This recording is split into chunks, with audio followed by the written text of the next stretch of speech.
Bienvenue dans cette nouvelle vidéo sur Sunugal Sekenam. Déjà, excusez-moi pour un peu la qualité et surtout la non-stabilité de mon appareil qui filme tout simplement. Je fais cette vidéo parce que déjà, ça fait longtemps que j'en ai pas fait, hein, les gars. On est quand même maintenant près de 1800 abonnés dans cette chaîne YouTube Sunugal Sekenam. Déjà, ça me fait très plaisir que vous êtes nombreux à nous suivre et à suivre, on va dire, les vidéos. Même si je ne suis pas hyper, on va dire, actif et très régulier dans la mise en publication des contenus qui traitent toujours d'enjeux politiques, d'enjeux sociaux, d'enjeux économiques sur l'Afrique et sur le Sénégal, comme j'ai l'habitude de le dire. Il y a plusieurs raisons qui expliquent que ça fait quand même un moment que je n'ai pas pris le temps de tourner une vidéo, d'analyser la situation politique au Sénégal, surtout au Sénégal. Et Dieu sait qu'il y a beaucoup de choses à dire au Sénégal dans le contexte actuel. On est à 19 mois des élections présidentielles en février 2024. Et donc c'est un gros enjeu, voilà, qui va encore déterminer, on va dire, l'avenir du Sénégal, le destin du Sénégal et de nombreux Sénégalais, ainsi que les enjeux publics. Déjà plusieurs raisons, parce que vous êtes au courant, j'avais écrit un livre et donc on est là. On est dans la promotion du livre aussi, parce que quand on écrit un livre, l'idée c'est de le faire vivre. C'est des expériences tentées, c'est des expériences vécues qu'on essaie de partager avec les gens. Et donc là, on est dans la promotion du livre.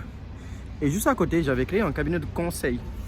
Donc, un cabinet de conseil en stratégie et en management. Parce que moi, je suis quelqu'un qui a un double, voire triple compétence académique, ou double diplôme si vous voulez, ou triple diplôme. Moi je suis diplômé, voilà, beaucoup le savent aussi, de sciences politiques et de communication et de management des ressources humaines. Et donc j'avais créé un cabinet de conseil en stratégie et en management qui propose deux services. Donc la stratégie, c'est des initiatives, c'est des actions qu'on propose dans les domaines de la communication, la communication digitale, la communication politique, institutionnelle, pour accompagner des acteurs institutionnels au Sénégal. Typiquement, ce qu'on fait, c'est qu'on propose par exemple des services de rédaction de programmes politiques, d'accompagnement, de mise en place d'une structure de campagne, on va dire, électorale. Et donc, on accompagne le candidat à gagner une notoriété et une influence auprès des acteurs, en rédigeant son programme, en gérant en back-office sa stratégie de communication politique d'une façon générale. Donc, dans le domaine de la communication, c'est ce qu'on fait. On accompagne des entrepreneurs qui veulent, on va dire, investir les réseaux sociaux et donc qui veulent impacter, avoir de la visibilité et potentiellement des prospects et donc faire de la vente. Et donc on propose aussi pour les nombreuses communes sénégalaises des stratégies dans le domaine du marketing territorial, du conseil aux affaires internationales, c'est-à-dire qu'on va les aider à internationaliser les actions communales. Et aussi, on leur propose des actions de développement communautaire. Ça, c'est dans le domaine de la stratégie d'une façon générale. C'est dans le domaine du management. Principalement, pour l'instant, ce qu'on fait, c'est d'accompagner des PME ou des entreprises dans la gestion de leurs ressources humaines. Voilà, parce que je disais à l'entame de mes propos que moi, je suis diplômé de ressources humaines. Et donc, c'est cette compétence académique et professionnelle que j'essaie, on va dire, de mettre en œuvre. Donc voilà, gestion des ressources humaines, gestion d'un plan de recrutement, gestion d'un processus d'intégration, gestion de la paye, on va dire un soutien juridique à une petite PME ou à une entreprise, ou sinon leur proposer un plan de développement des compétences. En quoi faisant? En montant des formations pour, on va dire, faire monter en compétences ou recycler la compétence de leurs salariés. Donc c'est ce que je propose dans cette thématique-là de la stratégie, dans ce cabinet de conseil. Et donc, principalement, honnêtement, c'est ce cabinet de conseil qui me bouffe énormément de temps, parce que vous n'êtes pas sans savoir que monter une entreprise, c'est pas quelque chose de facile, c'est pas quelque chose qui est évident. Et donc voilà, matin, midi, soir, jour, nuit, j'y suis et ça me bouffe beaucoup de temps. Et ce qui fait naturellement que je n'ai pas le temps de faire des contenus assez régulièrement sur Facebook. et d'analyser les situations conflictuelles, les situations politiques qui se passent au Sénégal. Donc, depuis un moment aussi, je partage des contenus de notre cabinet de conseil dans cette chaîne YouTube aussi pour partager ce qu'on fait avec vous et pour se donner des tips mutuellement. Et donc, voilà, c'était la raison principale qui fait que j'ai voulu faire cette vidéo aussi, expliquer un peu ma non-présence ces derniers temps. Et aussi, surtout, annoncer que là, je partirai au Sénégal. Les gars, ça fait 5 ans que je ne suis pas parti au Sénégal. Ça fait vraiment 5 ans que je ne suis pas parti au Sénégal. C'est énorme. La dernière fois que j'étais au Sénégal, c'était en septembre 2018. Donc, j'étais parti voir ma maman, naturellement. Et donc, là, je serai au Sénégal pour pas plus de 15 jours. Et c'est la première fois que je parte au Sénégal pour un voyage, on va dire, d'affaires et pour un voyage professionnel. Alors, je ne partirai pas pour des vacances. Hein. J'ai toujours été au Sénégal pour des vacances. Et depuis que je suis en France, ça sera la première fois que je parte au Sénégal pour des raisons typiquement professionnelles.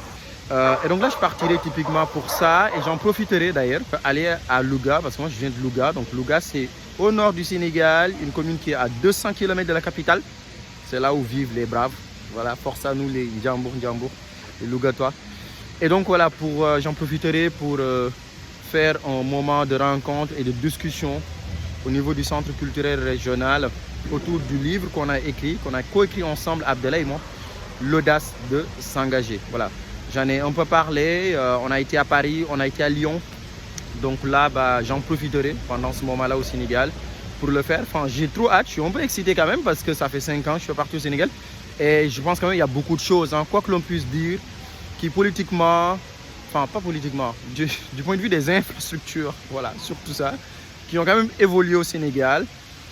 Et il y a un contexte assez tendu, je l'ai dit. Mais voilà, ça va me permettre de tâter un peu le pouls. Et si j'ai le temps, je ferai des contenus.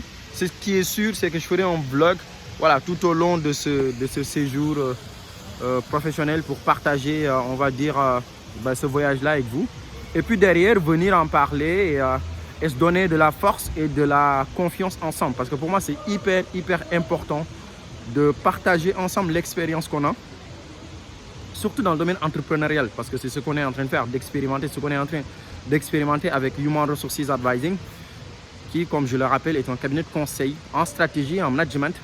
Et moi, l'ambition dans ce cabinet de conseil, c'est d'être le premier cabinet en stratégie et en management qui accompagne des particuliers, des organisations publiques privées, ainsi que des institutionnels. En tout cas, être le premier cabinet en Afrique de l'Ouest et pourquoi pas en Afrique. Parce que je pense qu'il y a une niche, il y a un marché à saisir dans ce domaine-là. Et puis, comme on le disait, nous, à la fac, la science politique mène à tout.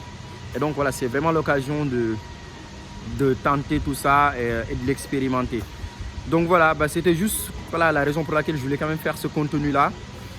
Je reviendrai en tout cas sur d'autres contenus sur mon voyage au Sénégal. On va le vivre en direct, live and direct. Voilà, je rencontrerai pas mal d'amis, notamment des entrepreneurs aussi, parce que moi je crois intimement aujourd'hui que pour pallier le taux de chômage au Sénégal et en Afrique, il faut passer par le levier entrepreneurial parce que comme vous le savez, classiquement il y a 3 domaines, ou en tout cas il y a 2 premiers domaines qui procurent de l'emploi. C'est le domaine public ou soit le domaine privé, ou sinon les initiatives entrepreneuriales pour créer de la valeur d'une part et d'autre part pour créer de la richesse et de l'emploi. Et donc c'est ce qui explique que je me suis aventuré à investir ce champ entrepreneurial via ce cabinet de conseil. Et donc parmi les activités pro que je ferai au Sénégal, principalement on a un dernier cours qu'on va animer en présentiel avec des jeunes Sénégalais, des jeunes diplômés, des chercheurs d'emploi. On a lancé au sein du cabinet de conseil via le pôle formation ce qu'on appelle Ashera Training Session. Et Ashera Training Session, c'est une masterclass de 30 heures qu'on a développée sur les pratiques professionnelles au Sénégal. Parce que moi, je me suis rendu compte que lorsque je lançais des campagnes de recrutement, beaucoup de jeunes Sénégalais ne savaient pas répondre classiquement à une offre d'emploi. Ne serait-ce que de faire un bon et beau CV, il y en a beaucoup qui ne savaient pas faire ça, honnêtement. Et donc voilà, je me suis dit, il y a quelque chose quand même à faire dans ce domaine-là. Parce que tout comme moi, quand je suis étudiant au Sénégal, on est on n'est pas formé sur les pratiques professionnelles et donc on a développé cette masterclass de 30 heures. Et donc depuis février, on développe des cours en distanciel avec des étudiants qui sont au Sénégal. Et là, on fera le dernier cours en présentiel. Donc c'est l'une des raisons qui fait aussi que je pars à Dakar, pour ça, pour animer la dernière masterclass en présentiel.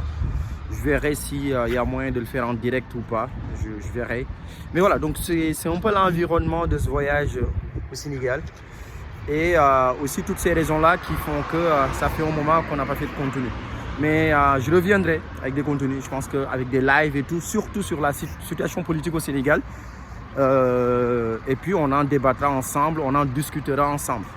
Donc voilà, à bientôt et puis on se donne rendez-vous à Dakar très bientôt. Salut.